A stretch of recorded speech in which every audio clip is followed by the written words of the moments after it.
Midlands Metalheads, the home of heavy metal. Join our nightmare.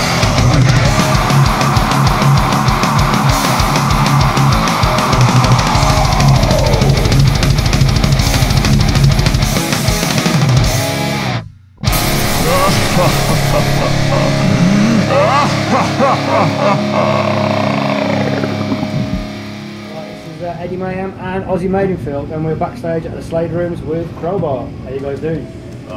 Freezing. Freezing. We're gonna get that extra large heater to warm the entire room. It's this big, by the way. Just a little bit, there's a little heat behind it. Does that work? Shot. Contact? Oh, good.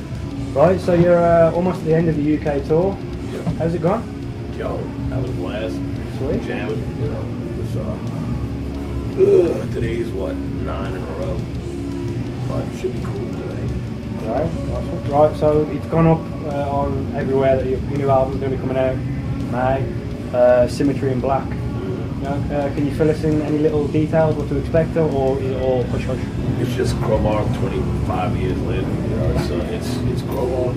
Awesome. That's certain, you know, it kind of runs the whole spectrum of influences. We really, I wouldn't say we've got any new influences. We're just kind of old school, you know, at least me, you know, Tommy for the most part. We're older, but, you know, so it's just Crowbar. It's just, you know, I mean, I listen to all styles of music, and there's different elements on this record that we brought in, but it's still, it's just, you know, by no means, I mean, you'll hear the first, you know, 10 seconds of the first song and know it's Crowbar, you know what I mean? So, with the new album, how does the recording process go? Strange, but great. We had a lot of obstacles. My dad was having some health issues, which he's doing okay now, but between and our engineer and co-producer's wife had a baby, we had the bright idea of entering the studio December 16th, which was 2 days after we came off of a tour. And then, of course, we had Christmas, holidays, and then we did a one-off fly-in show in Chicago on New Year's Eve, so we had to take a few days off there. And it's like, you know, it was just kind of, it wasn't the normal in and out. It took a couple of months, a little bit a day type thing, but it worked out, you know, worked out great. Cool. Right, so when Crowbar goes into writing for a new record, where do you draw your inspiration from, the ideas for tracks, sort of thing? Just, I mean, on this one, like, we just either I come up with a riff, Matt will come up with a riff or whatever, and we sit together and just kind of do it. I mean, lyrically, it's usually something spontaneous. I mean, there's a few different subjects on this one that we kind of just try to you know, bring in a different element, I guess, from the lyrical side, kind of more than how it was in the beginning, where it's not really, it's not fictional lyrics, because all of my stuff's usually like about me or about, you know, life or whatever. It's the same thing. It's just brought in just some different elements, just trying to broaden the spectrum a little bit, where it's not, you know, so much the same thing over and over again, basically, to me. I mean, all the songs are basically about, you know, life's hard, shit can suck, stay strong, overcome it. Sweet. You know? Right, so you guys are playing Bloodstock this year, yeah, which is awesome. I mean, the lineup already looks pretty killer. You've got the Carcass, Emperor. Is there any particular band on the bill so far that you're really looking forward to catching? Or actually, the day that we play on the Saturday, so I really, of course, want to see Saxon, but then on Sunday, and so is Megadeth. So yeah, I'm not sure on our day who all's playing, but it'll be great regardless. Cool. It's a great festival. And Alan and Vicky, everyone are great. Treat us great, and it seems to be growing every year, which is really cool. And it's a proper metal festival. You know, like where Download still got a few like real metal acts, but we also have a lot of stuff that's not really, you know, that metal. I don't know, you know. yeah. I mean, me personally. me personally, as a festival goer, I actually prefer Bloodstock for the whole more intimate. It's Yeah, a bit small. totally. It's a bit smaller. You get half the amount of people that you do it down there, but it just feels a bit more intimate. You're a bit closer to the band. And Yeah, you totally. enjoy things like that. It's I don't know if you remember Bloodstock 2012. I actually spoke to you. It was all about that. It was all like down. You know, your main priority was down. Obviously, now that you've left down, That's true. yeah, things have changed. So obviously, when I spoke to you, you sort of like your main priority is down. Crowbar is, but now that that's changed, so is it all full steam ahead Crowbar? You've also got, I mean, you're still involved in Kingdom of We're Sorrow. gonna do Kingdom of Sorrow, but that's, I mean, Jamie's so busy with Hatebreed and everything else, you know. And it's kind of, I mean, in a way, my life's parallel to his in the sense that, you know, all his focus is on Hatebreed and his family life, and that's the same. Mine's all on Crowbar and my family life. So when we get the little time that we will have together, you know, we'll definitely do another Kingdom of Sorrow record, and you know, do a little tour here and there, or festivals here and there type thing. Nothing major, nothing that gets in the way of Hatebreed or Crowbar or our family stuff, you know. Cool. Right. There seems to be lately a recent flux in what they're calling supergroups. So like musicians from all different bands forming one group. You've already, like, you know, you got Kingdom of Sorrow with Jamie from Hatebreed. You've worked out with Phil. So I'm just wondering, are there any musicians out there that you wouldn't mind, that you haven't already maybe, you know, had a bit of a jam with, working with, that you wouldn't mind collaborating with? I mean, there's a few, but it's just, you know, I mean, my whole thing with my situation right now, you know, is I'm going to be working really hard with Crowbar, and that's, you know, it's like you can only be pulled in so many directions at once. There's only so many hours in a day. You can't be in two places at one time type thing. Where, like, you know, and I mean, I'm probably for fun and a few extra bucks gonna do like a covers, like an '80s cover song kind of band thing with some guys at home that I've been knowing for years and years that are great players and been around, you know. But that's really just something like on my spare time that, hey, why don't we do you know, a show and, you know, say, y'all wouldn't know, but, you know, in home on a Saturday night, which is like 45 minutes from New Orleans or something, you know, and try to approach it differently where we'd be doing, you know, Priest and Maiden and Sabbath and all this shit, the other 80s cover song bands, we call it 80s, but the metal cover bands, everybody does, you know, Bon Jovi and Journey and all this type of shit. Well, I think we didn't really grow up on that stuff, you know, so we try to have fun doing some of the heavier stuff. Not heavy, but just, you know, even shit like Scorpions, just stuff that nobody does. Yeah. In the cover band thing.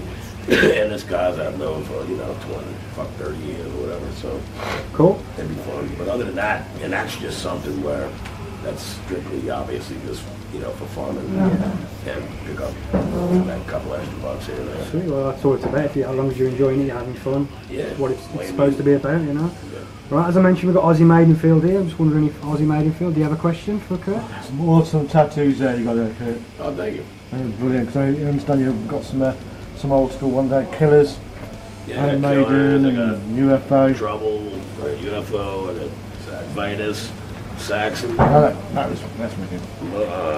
Then I got Thin Lizzy, John Bonham symbol, fucking Motorhead. So I'm kind of a walking. Fantastic. What's metal. your favourite? I don't really have a favorite. I like the Killers quite a bit though. It needs a few touch-ups. Yeah, I got the Killers on my arm, and the Motorhead on the other side as well. Yeah, You know, I got a few more I fans. got a couple of Motorhead. So what are you looking forward to then, while you're here in the UK, gig-wise? I mean, tonight should be really cool. London was great, of course, you know. It's just, I mean, I enjoy coming over here. It's not too different from America, you know, where, I mean, a lot of like Eastern European countries are so different, you know, that it's you know, part of the term is very foreign feeling. Because, you know, you can tell you're on the other side of the world and you're a million miles from home, but over here stuff's, I've been over here so many times too, it's just not, you know, I'm comfortable, so it's simple. Plus, we can, you know, if you want to buy a magazine, you can read it. If you turn on the TV, you can understand what they're saying. So it makes touring a little easier. And it's so, I mean, we're doing 10 shows in 10 days. So it's just in and out, and we're pretty much covering most of the, you know, most of the territory. So it's easy in that sense as well. Do you think the metal scene is a little bit more different in America? To be honest, I don't know, and that's not, you know, playing stupid. I don't have, you know, when I do listen to music, it's normally older stuff. I don't really have time to discover new bands because I don't even have time to listen to music. I mean, my days at home are fun, and I love my life, but there's never, you know, there's rarely time that I get time to just do nothing. You know, like if we were, my wife and I watch TV together, it's at like, you know, from midnight to 1, we watch Law and Order or something and fall asleep. We got to get up at 6:30, bring my stepson to school, and it all starts over again. So, but it's about to slow down because we're not in the studio right now. So that was making it crazy. Where I'd have to be writing going on, and then hitting the studio in the afternoon, and then working, you know, into the night a bit.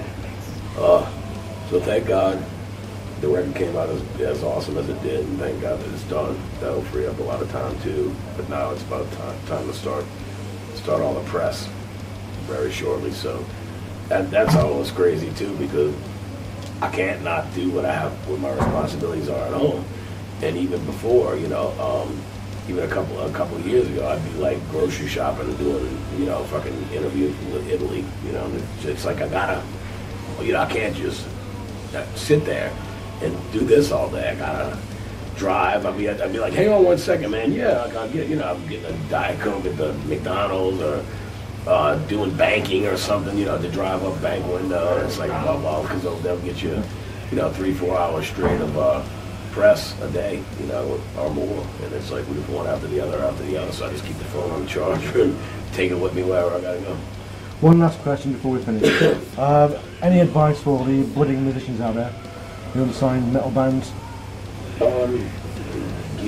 Get out while the getting's good.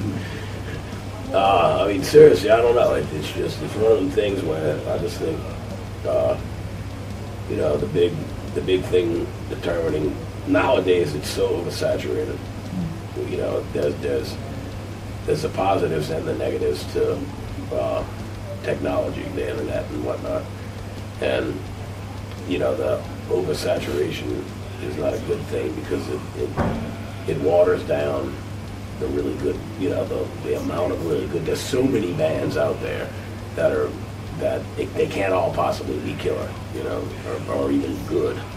So it's kind of different, but in a way, you know, it's just changed. I mean, we did self-promotion, we mailed out demo tapes, we played, you know, we tried to build a following by word of mouth, by, you know, playing in front of bigger bands and everything. We had no internet, no nothing. We hung up flyers, you know, we handed out flyers at shows, you know, other metal shows for our shows and stuff, just anything to try to promote the band. It's so much easier to promote these days, but it's just, the biggest thing to cut it short is just, if you believe in what you're doing, and if you're good, and you stick at it, stick to it long enough, you'll have success. You know, that would be my big, just never give up. You know, I mean, I'll be 40 on next month. You know, it's like, I mean, even take a band like Motorhead. You know, it's like, you know, although we've been kind of sick lately or whatever, canceling some stuff. It's like, in the last, you know, like, I'd say, I don't know, you know, 7, 8 years or whatever, they've gotten more popular than ever. You know, at least in the States they have. And it's just kind of like, because they never stopped doing it. Cool. Well, me, personal question, just before we wrap things up. Yeah, I think you've actually got what I consider the most epic beard in metal ever. Right. So, I'm trying, not really as good as yours, but what's the trick? What's the secret? The whole, maybe like, sort of treat it to get it so, you know what I mean? It always looks. Don't shave. Yeah. Well, obviously don't shave, but.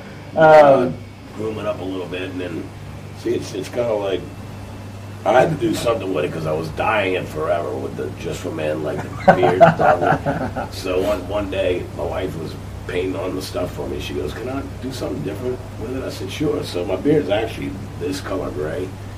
And I said, just keep some gray in it. And then I just let her do her thing. And I jumped in the shower and got out and combed. I said, "Oh, that's pretty cool." So that's actually what the real color is. I got to show some gray. I mean, I'm old. You know, it looks ridiculous. It's like I took a fucking Sharpie and spray painted my beard black or something. It's obvious it's not that color. So, but I do shampoo and condition regularly. There we go. Awesome. Well, thanks very much for your time. Thanks for taking time to interview us. And Cool, thanks. hope you kick ass tonight. Midlands Metalheads, the home of